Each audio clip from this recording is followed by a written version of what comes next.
All right, ladies and gentlemen, boys and girls, welcome back. It's just harmless me, Dave, the real music observer, observing real music in real time for real people just like you and just like me. Um, Fleetwood Mac, are they using backing tracks when they are doing these celebrated gigs with new members Neil Finn and Mike Campbell? That's the question I'm posing here.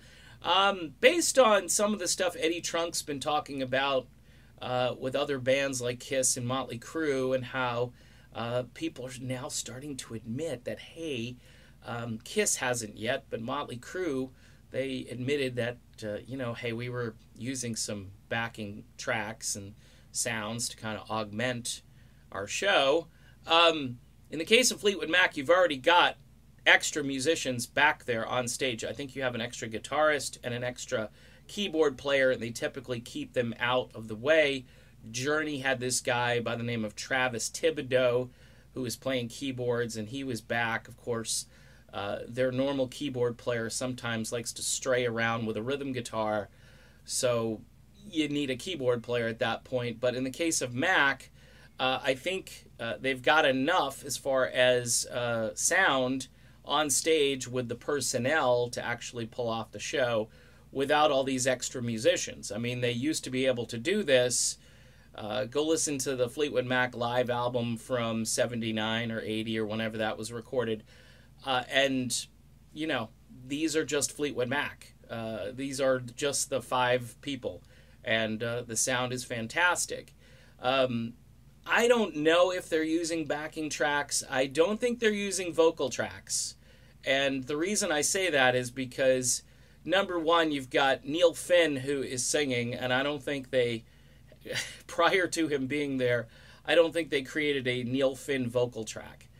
Christine McVie, who a lot of times we can really hear that she's, I'll just say it, she's struggling a bit vocally. You can hear that same thing with Stevie. Stevie actually doesn't struggle as much, but her voice has changed so much that she tends to sing in lower key and keep things very sort of monolithic. She doesn't go up as much. She doesn't go down as much. As Billy Joel likes to say, she's throwing a lot of off-speed stuff and hoping that, we're all going to swing at it. And we're like the old fastballs that we used to get, we're getting the change-ups and the off-speed stuff now vocally.